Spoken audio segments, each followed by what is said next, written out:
Une chronique très particulière aujourd'hui, bien sûr, dédiée aux victimes de l'attaque lancée le 7 octobre dans le sud d'Israël par les terroristes du mouvement islamiste palestinien du Hamas. Une offensive qui a nécessité de très gros moyens financiers.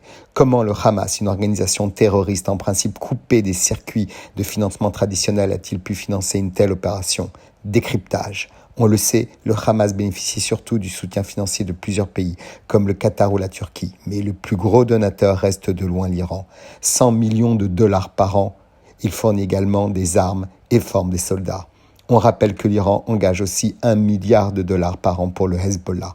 Mais d'autres pays sont cofinanceurs de ce mouvement terroriste, bien qu'ils s'en défendent, comme le Qatar ou la Turquie. Erdogan verse des fonds notamment par le biais de l'Agence de coopération et de coordination, l'équivalent turc de l'Agence française de développement, comme le révèlent les services secrets américains en 2022.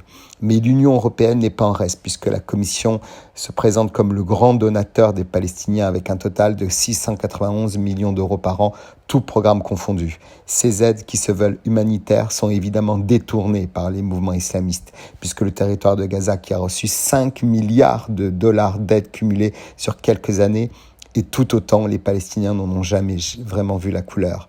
Doit-on rappeler le patrimoine de 1,3 milliard de dollars et 200 comptes bancaires identifiés de la famille de Yasser Arafat, ancien leader palestinien ? Bien mal acquis quand tu nous tiens. Sa veuve vit dans le Carré d'Or à Paris, aucune procédure ne la vise à ce jour. Le Hamas est très actif sur le plan économique et chaque dollar permet d'acheter des armes, des moyens logistiques, payer leurs mercenaires et in fine tuer, nous rappelle l'ONG Counter Financial Crime. Les services secrets allemands qui ont enquêté en 2022 ont révélé avoir identifié près de 500 milliards de dollars d'actifs placés par le Hamas, notamment en Arabie Saoudite, Algérie, Turquie, Qatar et Soudan, dans le domaine de l'immobilier, de l'énergie et de l'import-export et des banques libanaises contrôlées par leur ami Syrie. Le Hamas a bien compris que la crypto-monnaie était une aubaine. Ils ont créé des portefeuilles numériques en bitcoin, sous couvert humanitaire également, et ainsi collecté dans le monde des sommes colossales. Ces portefeuilles sont abrités essentiellement dans des institutions qataries. Rien ne nous étonne. Le Hamas est aussi un grand collecteur de taxes devant l'Éternel.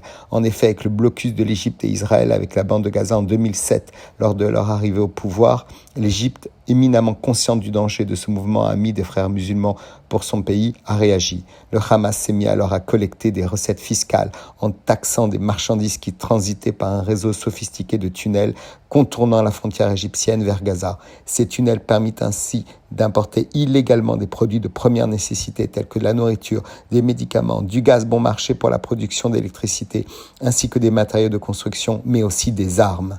À nouveau, ces importations sont financées par le Qatar sous couvert d'aide humanitaire, taxées par le Hamas et revendues à des prix exorbitants en contrebande aux Gazaouis. Le Hamas collecte à ce jour entre 12 et 15 millions de dollars par mois grâce aux taxes sur les marchandises égyptiennes importées. Selon le magazine Forbes, ces soutiens font du Hamas la deuxième organisation terroriste la plus riche au monde après l'État islamique. Lutter avec des armes contre ces fous, avides de terreur, d'argent et de pouvoir au détriment des innocents. Israël en paie le prix lourd. Mais tout l'Occident le paye, sans oublier le peuple gazaoui lui-même. Bien sûr, assécher leurs ressources doit être aussi notre combat, mon combat. Courage et force à tous ceux qui donnent leur vie pour défendre la nôtre, ici et là-bas.